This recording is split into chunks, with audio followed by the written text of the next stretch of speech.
10th September 2024 editorial discussion from The Hindu. We will discuss several articles from The Hindu newspaper and other newspapers also. First article here, roadmap for boosting India's agricultural export. This article we will discuss in detail. In order to and give push to strengthen supply chain from farm area to where it reaches final customers, even to establish collaborations among global and Indian food sector stakeholders, and in order to support food processing units near farm gates to ensure better profits for farmer, even reduce post harvest losses. Ministry of Food Processing, they are taking a lead by hosting World Food India program on September 19 to 22 in New Delhi. In addition, in budget 24-25, we have allocated 1.52 lakh crore to prioritize agriculture sector development. Basically, the budget will focus on climate resilience, productivity, innovation, and processed food exports. This is very crucial for agricultural product export because if you see, agricultural product exports are decline of 8%. Earlier in 22-23, we were exporting 53.2 billion amount of agricultural exports, but when it came to 23-24, it declined by 8% to 48.9 billion. That is very huge. Even if we see average annual growth rate of agricultural export is just around 2%. That is during the period 2014 to 23. Notably, 5 products, they account for 50% of the total agricultural exports. What are all they? Rice, wheat, meat, spices, sugar, tea and coffee. Even sometimes they face restriction to match domestic demand and supplies to control inflation. What happens when demand is very high and production will not happen because of the monsoon reason or any other reason? Then there will be supply mismatch. Then it will lead to inflation. 25% of our agri exports, they are just processed or just value added. This figure, if you see 25%, this figure just 25% remained same for almost last decade. That means last 10 years we haven't increased our agri exports with processing food. This is very significant because there is need for more tech based operational size, even production capacity. In order to meet this international standard from global market, we need to change our standards. Success of global giants, if you see, Nestle company from Switzerland, they have annual turnover of 111 billion. They are processing everything. 111 billion, it comes through processed food and beverage sector. This shows how technology and research can play a huge role in agricultural export with food processing. Indian firms, domestic processed agriculture, if you see one area, Amul, we have turnover of 9 billion. But our farms are far behind operational size, production capacity, even meeting international standards also. Still, our farms can achieve similar success with proper support and approach. If government of India can come together, even public-private partnership collaboration can happen, we can boost our agricultural exports. Global standard, if you see, globally, agricultural processed food exports, they are nearing around 1 trillion. Germany, it is leading with 63 billion, United States of America 58 billion, Netherlands 57 billion, China 53 billion, even France also 50 billion. In our neighborhood, Southeast Asian economies like in Indonesia, Malaysia, Thailand, they are also major exporters of processed food agricultural products. If you see, India's value added exports increased by 6.5 billion over last 5 years because we have introduced our agricultural export policy to boost value added agricultural export. This will take to total 15 billion. It will improve just our marginal ranking from 21 to 17. We need to do a lot in order to increase and boost our India's agricultural export. how we can improve. In economic survey 23-24, it is mentioned that this annual output of fruits and vegetables in India is world's second largest after China. How much? 300 million metric tons. But we are just processing 4.5% of the fruits, 2.7% of the vegetables. Even if you see the milk, 21.1% for milk, for meat 34.2%, for fisheries 15.4%.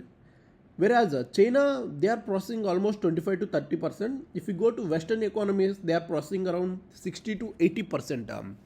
This deficiency in processing capacity, this will lead to substantial amount of producing. This will be gone waste in India. Even post-harvest losses estimates they vary from 18% to 25% across our entire supply chain, food supply chain. Sometimes it is very high, 45% if you see fruits and vegetables. Niti Aayog, they estimated annual post-harvest losses close to 90,000 crore. To improve this situation, Niti Aayog suggested focusing on proper sorting and grading near the farm gate, even enhancing processing capacity. We don't have the storage capacity basically, even processing capacity also we don't have. Why we don't have processing capacity? We need to have a good technology and a huge investment which we cannot do. Even governments also support is happening, but it is not happening at the farm gate. What is farm gate? Area where production is happening. If you establish industries there, suppose say tea farms are there or coffee farms are there, so tea gardens wherever they are located, there only this tea farms or tea gardens will be situated. Same goes with coffee. But when it comes to fruits and vegetables, they have to be carried over longer distance because of these goods are perishable. So they will lose their value over time and then it will be wasted. It will impact both, even farmers it will impact heavily, even it will impact our economy also. We need to incentivize our farmers. In order to repurpose agricultural activities, we need to incentivize farmers, even motivate them to reduce losses, wastage on and near their farms. In 2020, central government announced agricultural infrastructure fund of rupees 1 trillion. It will provide medium to long term loan for establishing agreement infrastructure at farm gate, even aggregation points also. One state has taken huge efforts. One is Tamil Nadu. Tamil Nadu, they recently put up food processing policy. It will move closer step towards reducing the wastage and increase the value for farm produce. Even this food processing policy will encourage farmer producer organization and the food processing industry to assess financial support from central schemes also. Even if you see certain states such as Punjab, they are yet to make similar move because Punjab and Haryana after green revolutions, they have boosted their agricultural productions like anything. We need to revisit our PLI scheme, production linked incentive scheme. This scheme for food processing industry, we have allocated almost 10,900 crores. If you see in dollar terms, 1.25 billion between 21-22 to 26-27. It will attract large globally competitive firms to produce and export from India. Basically, this production linked incentive food processing industry scheme, main aim is to expand processing capacity, grow strong Indian brands, increase global market presence, create job, even boost farmer incomes also. If you see by as of May 2024, 90% of these PLI FPI funds, they are still need to be utilized. Government just disbursed only 1073 crores among 158 small medium enterprise beneficiaries. Only 10% of the funds over this half time is already expired. We just used only 10%. This underutilization of funds, it highlights a need for more focused policy intervention to achieve twin objective of this PLI scheme. What are those twin objective? One is global competitiveness and increasing exports. These Small medium enterprises, they must form joint ventures with globally established anchor firms. Government has taken several steps in FDI, foreign direct investment. There is a worth of rupees 500 billion. Even we have allowed 100% FDI in food processing industry. So what are all the actions need to be taken in the future? In the way forward, food processing is India's sunrise industry. Even food processing plays a crucial role in transformation to benefit farmers effectively. It is a multi-pronged approach. It will combine minimum support price, value addition, even industry integration. These are all essential for agricultural development because agriculture is very strategic from Indian point of view, even for food security point of view. 50% of our population dependent on agriculture. Even we are facing disguised unemployment situation in India. In order to avoid all these things, we need to boost our food processing industry. We are world most populous country. We exert significant environmental pressure on earth. This will result in ecological issues such as soil degradation, loss of biodiversity, even water depletion also. Within these broader food systems, waste reduction stand out to be leading climate change mitigating solutions. This will contribute to reduce emission throughout the food supply chain from farm to fork. By incorporating this cutting edge food processing technology, by establishing globally recognized quality standards, even by opening international market, this strategy to attract global firms will achieve our goals of competitiveness, even export oriented policy. If you see Apple, this will serve as a prime example for success of this approach in electronic sector. Apple manufacture 14% of the world's iPhone in India. If Apple can come and manufacture in the electronics industry, the same way food processing industry can be invited to India, and then same way we can make revolutions here. If you see electronic exports, mainly intelligent mobile phones, our exports in mobile phone increased from 3 billion in 2020 to 15.6 billion in 2023. It led to almost creation of 1 lakh jobs. The same model can be replicated across various industries. Ministry of Food Processing Industry, they have to roll out time-bound outreach program to attract anchor global firms, and then Ministry of Food Processing Industry can facilitate their partnership with farmer producers. So this is the article about roadmap for boosting India's agricultural exports. Next article, how next census to be carried out. As we all are aware, we have carried out our last census in 2011. Then the next census we should have carried out in 2021 because of the COVID and many other reasons. So it was delayed. It is coming to know that by 26, 27 or 27 in the end, so census will be conducted and then data will be published. So regarding this article has been published. If you see, as per media reports, long delayed census will be conducted within 18 months. So if you see realistically, the final census report may be available to us in late 26 or in early 2027. There is almost 16-year gap since we have conducted last census in 2011. Because of this COVID-19 pandemic in 2019 to 21, we couldn't conduct census. As per United Nations report, India surpassed China in population. There has been significant changes in demographic also. If you see house khas, this is one region in southern Delhi. This is designated as a rural in 2011. But if you see this region, this is very affluent urbanites where they live with posh life.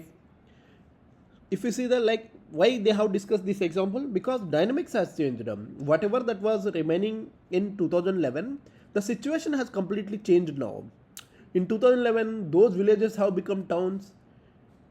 Now if you carry out, so these towns, you can better capture the demographic also. This discrepancy, it is noticeable because there was almost decade-long gap between first 2011 census and then presently it is to be carried out. It certainly makes sense if this census exercise were conducted more frequently. Number of policies, their execution, Even socioeconomic and health related studies, they can be dynamically adjusted by observing the findings. We are placing a lot of emphasis on social sector schemes in order to benefit the population.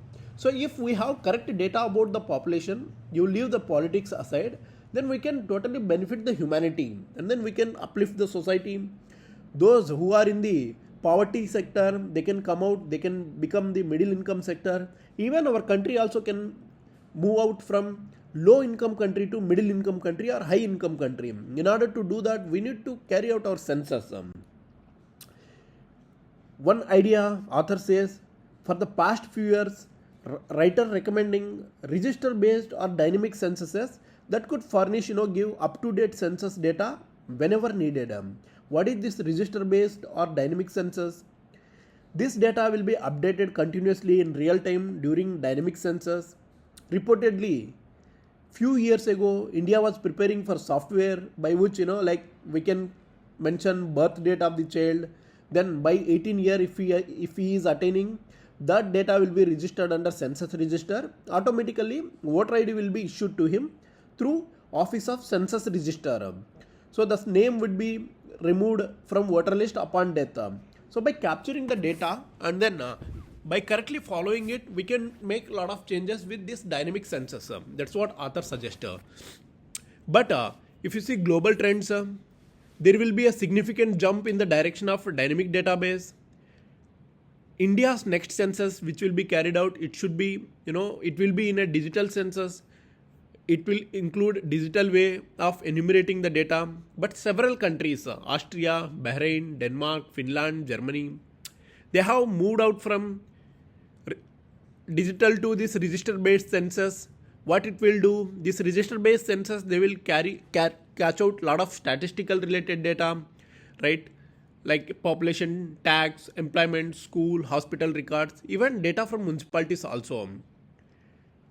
These things may be even complemented by some well-planned small-scale sample surveys that were conducted in Switzerland, even 5 to 10% of the population. United States and UK, they are moving toward this register-based census. Unsurprisingly, these kind of census, they are cost-effective too. You don't need to spend much cost. In 2001 census, Austria was just 72 million euros. When a register-based approach they implemented in 2011, they spent only 10 million. So India can learn from these things, and then we can significantly reduce our cost also. UK government declared in 2014 the statistics derived from more frequent and timely administrative data will take, decennial census after 2021. In place of customary questionnaire-based approach, UK now use this data from people everyday lives. So there are several examples they have written. So India also need to be, like India has already Aadhaar based census, Aadhaar based data. So India can follow similar approach. Reportedly, Home Minister of India, they have asked officials to devise a strategy so that we can merge our voter card, Aadhaar card, even other database into census database. How to do this data integration? Combining many register, this is not a simple operation, even though it has been increasingly customary in India. But recently, integrating database with Aadhaar, PAN, voter ID, bank account, even mobile numbers, it has become, like jigsaw puzzle. And we are doing all sorts of things several times. If we go to bank, they will ask all sorts of documents, and then all these documents put under one location. What author says is, now the nation has sufficient expertise to accomplish this kind of data agglomeration.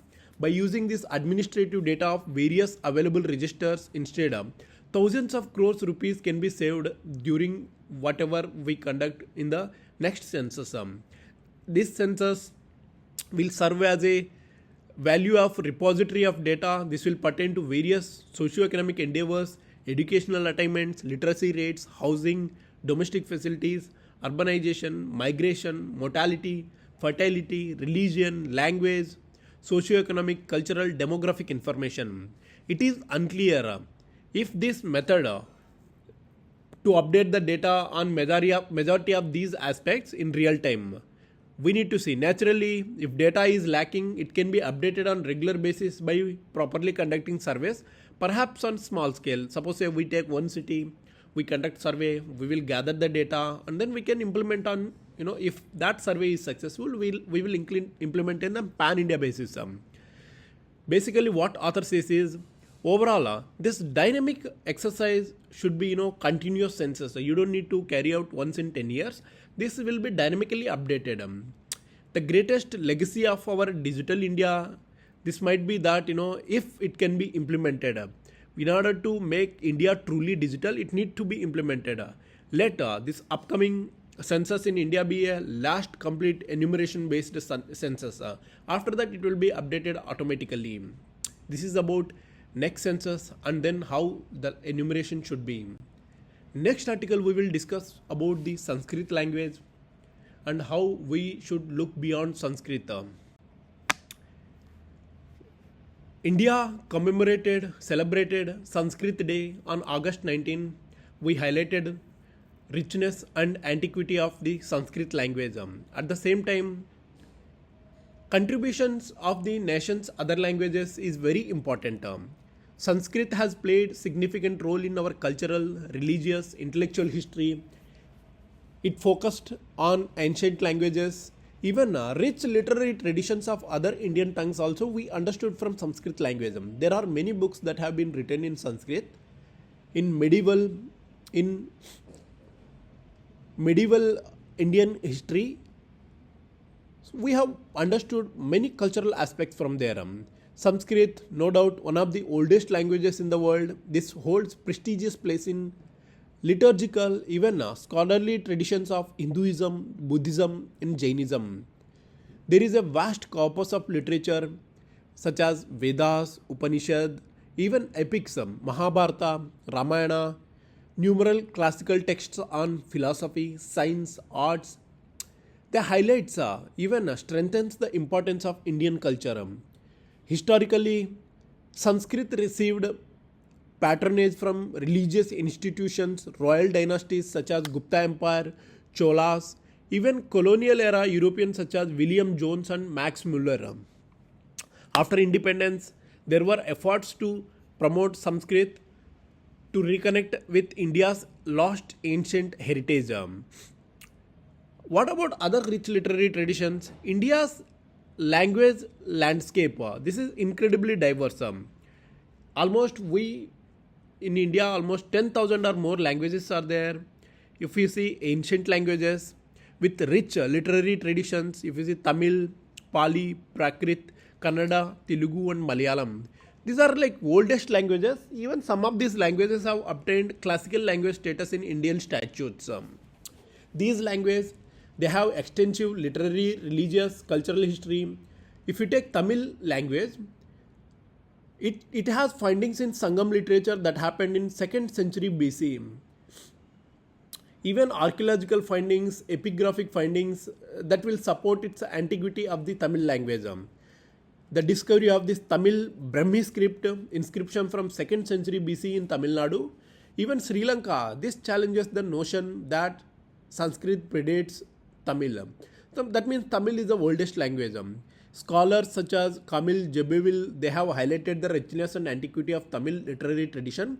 Even they argued it is one of the oldest living languages in the unbroken literary history. Despite the rich history of this language, Indian government privileges Sanskrit and Hindi over other regional languages. If you see 2011 census, only 24,821 people reported Sanskrit as their mother tongue, while more individuals, they may study or use Sanskrit in their religious or academic context. Its status as a spoken language remains limited. Only few people speak Sanskrit. Government spent just 643.84 crores promoting Sanskrit between 2017-22 compared to just 23 crores on Tamil language. Though Tamil is the oldest language, this disparity highlights imbalance in finding that will affect development of other regional languages. This will impact research, publication, educational programs, even cultural preservation efforts also. In fact, neglecting these oldest languages, this lead to endangerment, especially those spoken by smaller communities. Hence, it is important to ensure survival and vitality of these languages. There should be a balanced approach in supporting and promoting these languages. Language supremacy theory of cultural hegemony. What is this language supremacy theory?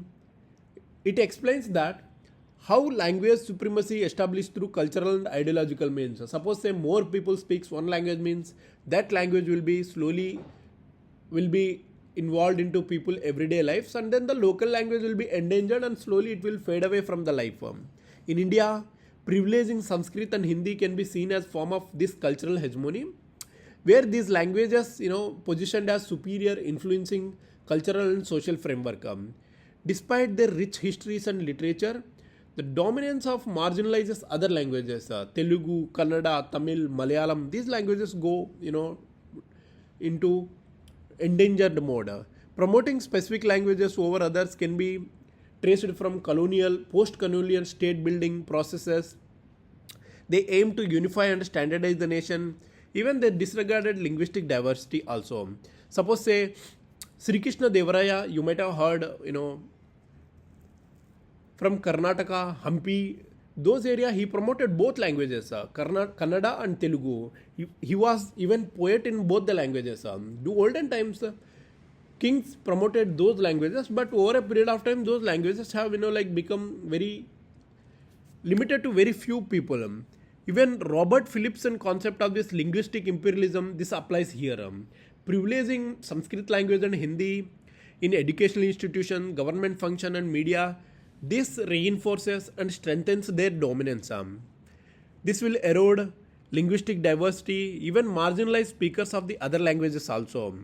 Even this Pierre's idea of cultural capital, this suggests privileging certain languages. This will provide social and economic advantages to their speakers. This will marginalize other languages also. If you see in southern India, these languages are marginalized languages, only spoken locally. But when we go to North India, where majority Hindi will be speaking, people will be lost in that time. So government need to promote all the languages. Even we had 3 language policy in which North India haven't implemented 3 language policy, but South India implemented Hindi as a third language. It was successfully implemented. But when it goes to North India, students used to take Sanskrit and then they just get pass marks, and then after that it will be lost. They won't learn anything and it will be just for the sake of subject. If they could have learned these southern languages, this would have immense benefit. Why? Because this will explore, this will help them to explore India's rich cultural history from southern India also. Addressing this kind of biased approach, this requires comprehensive policy reforms, educational initiatives, cultural promotions, community engagement, even technological support also. We discussed 3 articles today, and in educational institution, national education policy, how these languages need to be promoted. So today, thank you very much for your discussion.